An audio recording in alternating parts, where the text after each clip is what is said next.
तो कहानी की शुरुआत होती है और हमें एक FBI एजेंट दिखाया जाता है जो एक खतरनाक गैंग को पकड़ने आया था। मगर जब वो वहाँ पर आता है तो उधर हर तरफ लाशें ही लाशें थी। उस आदमी का चेहरा नहीं दिखाया जाता जिसने यहाँ पर सबको मारा था। अब वो शूटर FBI एजेंट पर भी गन को तान देता है। अब ये FBI एजेंट को भी मारना चाहता था मगर नहीं मारता और जिंदा छोड़ देता है। हमें एक छोटा बच्चा दिखाया जाता है जिसका नाम क्रिश्चियन था। वो अपने मॉम डैड के साथ डॉक्टर के पास आया था। क्रिश्चियन को दरअसल ऑटिज्म की बीमारी थी। ये एक ऐसी बीमारी होती है जिसमें इंसान ना तो किसी से आंखों में देखकर बात कर सकता है और खुद एतमादी भी बहुत कम होती है, यानी कि वो इंसान खुद पर यकीन नहीं कर पाता कि क्या सही है और क्या गलत। मगर क्रिश्चियन मैथ्स की कैलकुलेशंस में बहुत माहिर था। वो मुश्किल से मुश्किल सवालों को चुटकियों में हल कर लेता था। डॉक्टर क्रिश्चियन को देखकर कहती है कि आप लोग इसको यहीं पर मेरे पास छोड़ जाएं, तभी मैं क्रिश्चियन का इलाज कर सकूंगा। मगर उसके डैड उसे यहाँ पर छोड़ने के लिए बिल्कुल तैयार नहीं थे। मगर क्रिश्चियन की मॉम ऐसा नहीं चाहती। वो कहती है हमें यहाँ पर क्रिश्चियन को छोड़ देना चाहिए ताकि उसका इलाज हो सके। यहीं पर हम क्रिश्चियन को एक पजल बनाता हुआ देखते हैं। पजल का एक हिस्सा गायब हो गया था जिस वजह से वो पागलों की तरह चिल्लाने लगता है और अजीब अजीब से लफ्ज बोलता जा रहा था। क्रिश्चियन की ऐसी हालत देखकर सब लोग परेशान हो जाते हैं। तभी एक बच्ची उठकर आती है जो इसकी तरह ही ऑटिज्म की मरीज थी। जो वो क्रिश्चियन को उस पजल का हिस्सा देती है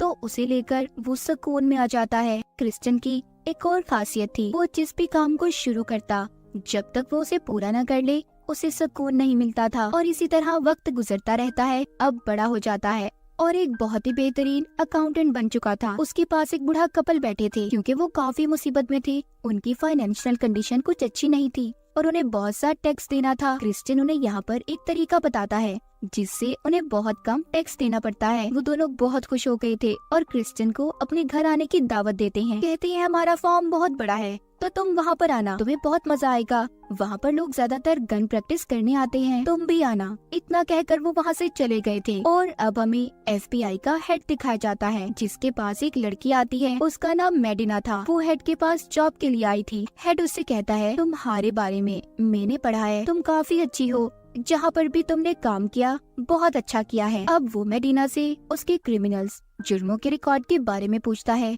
जिस पर वो कोई जवाब नहीं देती। मेडिना चुप हो गई थी। तभी हेड मेडिना को उसकी क्राइम फाइल दिखाता है और कहता है देखो तुमने कितने लोगों को मारा है, तुम जेल में भी जा चुकी हो। ये सुनकर मेडिना उठकर वहाँ से जाने वाली थी। हेड कहता है रुको, अगर मैं चाहूँ तो किसी को कुछ नहीं बताऊंगा, इसके बदले तुम्हें मेरे साथ काम करना होगा। वो अब मेडिना को एक आदमी की तस्वीर दिखाता है जिसमें उसका सिर्फ आधा चेहरा ही नजर आ रहा था। हेड कहता है इस आदमी को सब द अकाउंटेंट के नाम से जानते हैं। ये ज्यादातर क्रिमिनल्स के साथ काम करता है, उनके काले पैसे को गवर्नमेंट से छुपाता है। वो उनकी और भी पैसों की हेराफेरी में मदद करता है। मैं चाहता हूँ तुम इस आदमी को ढूंढो जिसके लिए तुम्हारे पास 1 महीने का वक्त है, वरना तुम अपनी नौकरी खो दोगी। मेडिना ये सुनकर उसके साथ काम करने के लिए तैयार थी। इसके बाद हमें क्रिश्चियन दिखाया जाता है। खाना खाने के बाद लकड़ी का एक रॉड लेकर अपनी टांगों पर जोर जोर से मसाज करने लगता है जिससे उसे तकलीफ हो रही थी। ये सब कुछ क्रिश्चियन अपने साथ जानबूझकर किया करता था। वो अपने पास्ट माजी को याद करता है जब वो छोटा था और उसकी मॉम उसकी बीमारी की वजह से उसे छोड़कर चली गई थी क्योंकि वो उससे बहुत ज्यादा परेशान हो चुकी थी। क्रिश्चियन के डैड ने उसकी मॉम को बहुत रोकने की कोशिश की मगर वो नहीं रुकी। ये देखकर क्रिश्चियन खुद को तकलीफ देने लगा। फिर उसके डैड ने उसे संभाला। इसके बाद फिर से कहानी क्रिश्चियन पर आती है जो यही सब कुछ याद करके खुद को तकलीफ दे रहा था। इसके बाद वो उसी बूढ़े कपल के फॉर्म पर जाता है जो उसको बुला कर गए थे। वहाँ पर जाकर ये अपने निशाने लगाने की प्रैक्टिस कर रहा था और यहाँ पर हमें पता चलता है कि क्रिश्चियन एक बहुत ही अच्छा स्नाइपर था, निशानेबाज। अब वो एक खुफिया जगह पर आता है जहाँ पर उसने बहुत से महंगे हथियार रखे हुए थे। उधर बहुत ही अच्छी खूबसूरत और महंगी पेंटिंग्स भी थी। उसके पास बहुत सारे पैसे भी थे, वो भी अलग अलग मुल्कों की करेंसी में। क्रिश्चियन के पास ये सब कुछ क्यों और कैसे था, तो यहीं से कहानी जाती है पास्ट माजी में। क्रिश्चियन जब जेल में था तो वहाँ पर उसे एक आदमी मिला जो बहुत ही बेहतरीन अकाउंटेंट था। वो सभी बड़े बड़े लोगों के लिए काम किया करता था। उसने जेल में क्रिश्चियन को सब कुछ सिखाया और तब से उसने जो भी बड़े बड़े लोगों के साथ काम किया था उसे ये सब कुछ मिला। अब क्योंकि क्रिश्चियन बहुत तेज था तो उसने सभी चीजों को बहुत जल्दी सीख लिया। एक दिन क्रिश्चियन को एक लड़की की कॉल आती है जो उससे कहती है बहुत से लोगों को तुम पर शक होने लगा है, तुम अब अपने लिए नॉर्मल लोग चुनो जिनके साथ तुम काम करोगी। क्रिश्चियन उससे कहता है मैं इस बात का ध्यान रखूंगा। अब वो पहुंचता है अपने अगले क्लाइंट के पास, जिनकी बहुत बड़ी रोबोटिक कंपनी थी। वो रोबोट्स के पार्ट्स हिस्से बनाने का काम क्या करते थे। उनको लगता है कि कोई उनकी कंपनी में पैसों का घपला कर रहा है और वो इसी चीज का पता लगाना चाहते थे। क्रिश्चियन जब उनकी बात सुनता है तो कहता है ठीक है, मैं आप लोगों की मदद करने के लिए तैयार हूँ, मैं सुबह से अपना काम शुरू कर दूंगा। उधर हम मेडिना को देखते हैं जो उसी अकाउंटेंट को ढूंढने की कोशिश कर रही थी, मगर उसे उसके बारे में कुछ भी पता नहीं चला। अब हमें एक आदमी ब्रेक्स दिखाया जाता है जिसको हिटमैन के नाम से सभी लोग जानते थे। वो बहुत ही खतरनाक था। वो एक आदमी को गाड़ी में बिठाकर उसे डरा धमका रहा था। अगले दिन क्रिश्चियन उसी कंपनी में पहुंच जाता है जहां पर उसे काम करना था। जैसे ही वो वहां पर जाता है तो उसे वहां पर एक लड़की मिलती है जो उसी रोबोटिक कंपनी की अकाउंटेंट थी। वो उसे बताती है कि पहले मुझे ये बात पता चली कि कोई हमारी कंपनी में पैसों की हेराफेरी कर रहा है, लेकिन मैं इन चीजों का पता नहीं लगा पाई। उसको उम्मीद थी कि वो क्रिश्चियन के साथ मिलकर काम करेगी, मगर वो उसे मना कर देता है और कहता है सॉरी, मैं अकेला ही काम करता हूँ। इसीलिए अब वो अकाउंटेंट लड़की वहाँ से चली गई थी। उधर मेडिना एक कॉन्फ्रेंस में आई थी। तभी उसे उसकी कंपनी से फोन आता है जो उसे बताते हैं कि जो तस्वीरें उसने उन्हें भेजी थी, उन्हें एक वीडियो मिली है जिसमें इसी शक्ल का मिलता जुलता आदमी सबको मार रहा है। उधर क्रिश्चियन ने अपना काम वहाँ पर शुरू कर दिया था। वो कंपनी में सारे हिसाब किताब को पढ़ना शुरू करता है। इधर मेडिना उस अकाउंटेंट की ऑडियो को मैच करने की कोशिश कर रही थी क्योंकि उसे उसकी आवाज मिली थी। वो अजीब अजीब से लफ्ज पढ़ रहा था। तो मेडिना को पता चलता है कि ये आदमी जो भी है इसे ऑटिज्म की बीमारी है। क्रिश्चियन ने कंपनी में अपना काम शुरू कर दिया था। उसने खिड़कियों दरवाजों पर कैलकुलेशंस करके इस बात का पता चला लिया था कि कंपनी में पैसे कहाँ पर जा रहे हैं। अब ये सारी बातें अकाउंटेंट लड़के को बताता है। वो कहता है हाँ तुम ठीक थी, वाकई ये कंपनी से पैसे चुराए जा रहे हैं और वो आदमी ऐसी कंपनी के नाम पर पैसों को ट्रांसफर करता है जिसका कोई भी नाम कंपनी की लिस्ट में नहीं है। तभी वहाँ पर उस कंपनी की ऑनर मालिक आती है। वो क्रिश्चियन से पूछती है क्या तुमने पता लगाया कि आखिर वो इंसान कौन है। वो कहता है नहीं, पर मुझे थोड़ा सा और वक्त दें, मैं उस इंसान के बारे में जल्दी पता लगा लूंगा। उधर दूसरी तरफ हमें ब्रेक्स दिखाया जाता है जो इसी रोबोटिक कंपनी के एक और शेयर होल्डर के घर पर आया था और उस आदमी को इंसुलिन का इंजेक्शन लेने पर मजबूर करता है। कहता है देखो,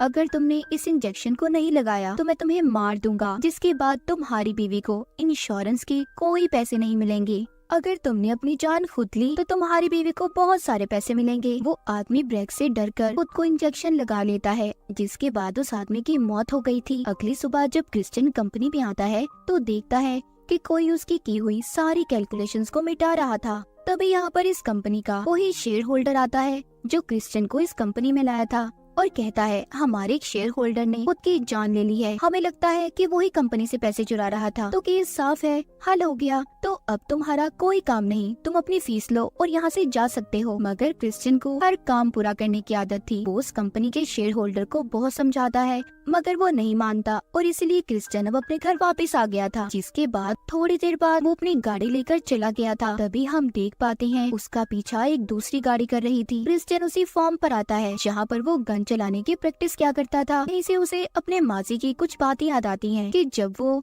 और उसका भाई मार्शल आर्ट की प्रैक्टिस क्या करते थे। उसके डैड ने उन्हें दुनिया की हर चीज सिखाई थी कि वो लोग पीछे ना रहें। तभी क्रिश्चियन जब बूढ़े कपल के फॉर्म पर प्रैक्टिस कर रहा था तो वहाँ पर दो गुंडे आ जाते हैं जो उस बूढ़े कपल के घर में घुस गए थे और उनसे कहते हैं कि बाहर जाओ और क्रिश्चियन को जाकर मार दो। वो बूढ़ी औरत को जब एक गुंडा बाहर लेकर आ रहा था तो क्रिश्चियन ने उन्हें देख लिया था और अपनी गन से वहीं पर एक गुंडे को मार देता है। तभी दूसरे गुंडे साथी को गुस्सा आ गया था, इसीलिए वो उस बूढ़े कपल को गाड़ी में बिठाकर उन पर गन करके वहाँ से जाने वाला था। तभी क्रिश्चियन पीछे से अपनी गन चलाता है। उसने अब उस दूसरे गुंडे को पकड़ लिया था और उससे पूछता है बताओ मुझे यहाँ पर किसने मारने के लिए भेजा है तुम्हें। गुंडा बताता है कि मुझे उस इंसान का नहीं पता, बस मुझे तो तुम्हारा और रोबोटिक कंपनी की अकाउंटेंट जिसका नाम डैना है उसका नाम बताया गया था।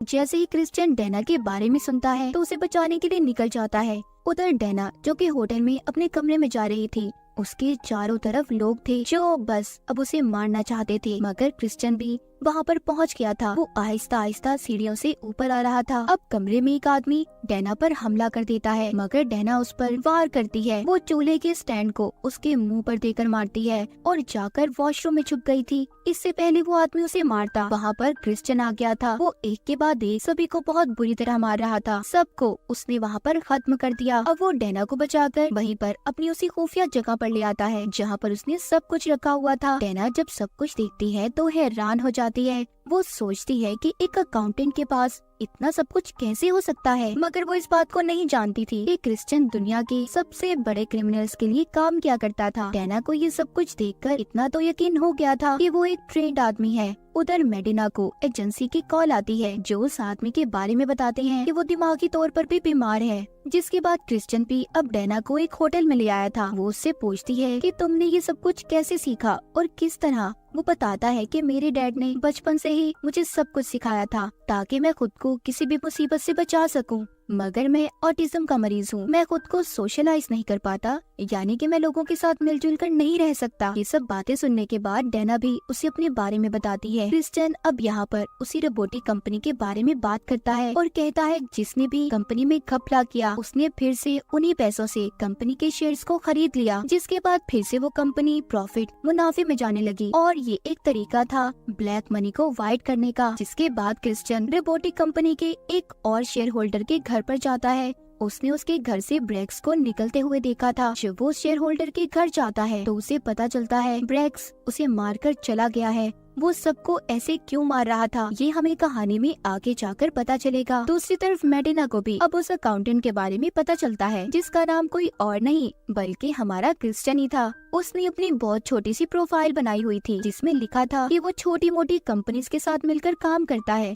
और उसी से वो छोटा मोटा प्रॉफिट भी कमा लेता है। मेडिना अब इन सब जानकारी को लेकर FBI हेड के पास जाती है। उधर क्रिश्चियन डैना के पास जाता है। तभी वो अपने मासी के बारे में सोचने लगता है कि कैसे एक बार उसके डैड ने उसे और उसके भाई को उन बच्चों को मारने का कहा था जो हमेशा उन्हें तंग किया करते थे। तब उसने और उसके भाई ने उन्हें बहुत मारा। ये सोचकर क्रिश्चियन डैना के पास एक खत लिखकर रख देता है क्योंकि अब वो यहाँ से जाना चाहता था। वो सोचता है कि अगर वो डैना के साथ रहा तो उसकी जान को भी खतरा हो सकता है, इसीलिए वो उसे छोड़कर चला गया था। उधर मेडिना FBI हेड के साथ क्रिश्चियन के घर पहुंच गई थी। वो उसके घर की छानबीन करने लगते हैं। उन्हें उसके घर से बहुत सी अजीब चीजें और बहुत सारे हथियार मिले थे जिन्हें देखकर वो बहुत हैरान थे। उसके घर में हर जगह पर कैमरास लगे हुए थे। ये लोग समझ जाते हैं कि ये वही आदमी है जिसे ये अब तक ढूंढ रहे थे।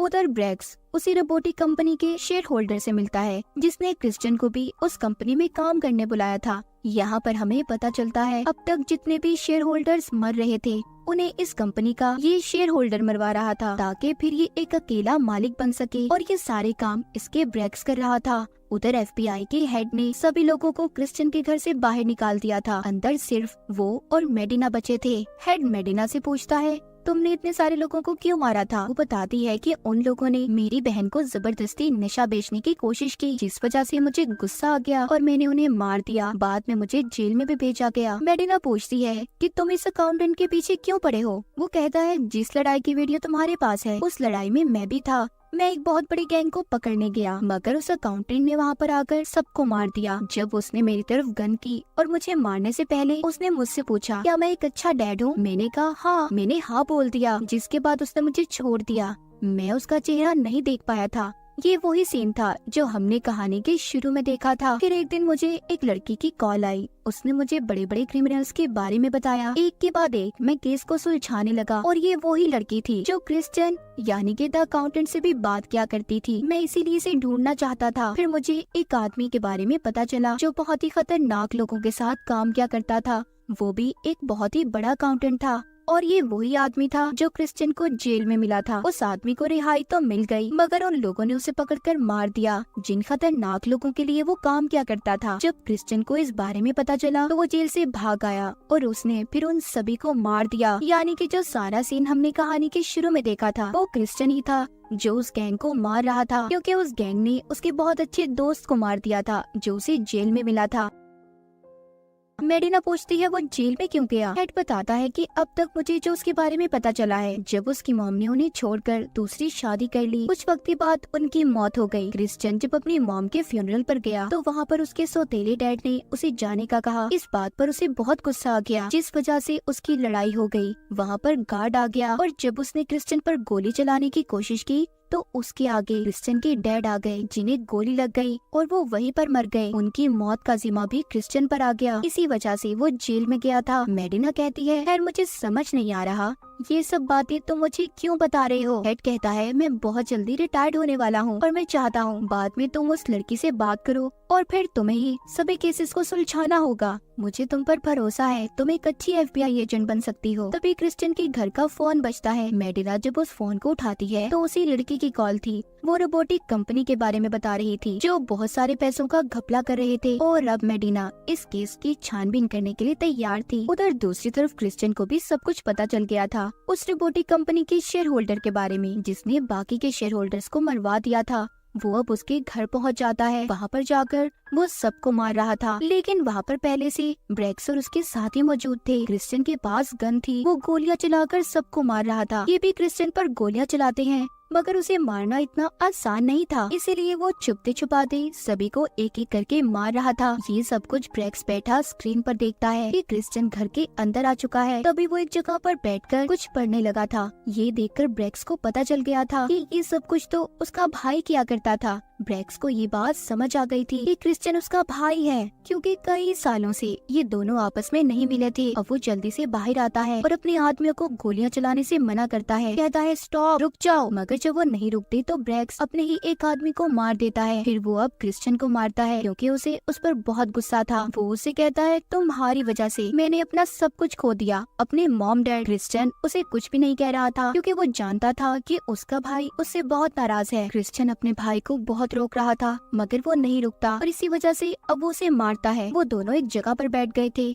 ब्रेक्स क्रिश्चियन से सारी बातें पूछता है। तभी वहाँ पर वही शेयर होल्डर आ गया था जिसके लिए ब्रेक्स काम क्या करता था। वो आकर ब्रेक्स से पूछता है तुमने इसे अभी तक नहीं मारा। तभी क्रिश्चियन अपनी गन उठाता है और उसके सर पर गोली मार देता है, जिससे वो शेयर होल्डर मर गया था। क्रिश्चियन अब अपने भाई को बताता है कि मैं तुम्हारे पास इसलिए नहीं आया क्योंकि मेरे पीछे दुनिया के बहुत खतरनाक आदमी लगे हुए हैं, इसीलिए मैं तुम्हें परेशानी में नहीं डालना चाहता था और मैं नहीं चाहता कि तुम किसी भी खतरे में फंसो। ब्रेक्स कहता है मैं खतरे में? तुम शायद जानते नहीं हो मेरे भाई, मैं खुद बहुत बड़ा खतरा हूँ। क्रिश्चियन अब यहाँ से जाने लगता है। ब्रेक्स उससे पूछता है अगर मुझे तुमसे दोबारा मिलना पड़े तो मैं तुम्हें कैसे ढूंढूंगा। वो कहता है तुम नहीं, मैं तुम्हें ढूंढूंगा। इतना कहकर वो वहाँ से चला गया था। अब हमें एक हॉस्पिटल दिखाया जाता है जहाँ पर जहनी बीमार बच्चों का इलाज किया जाता था।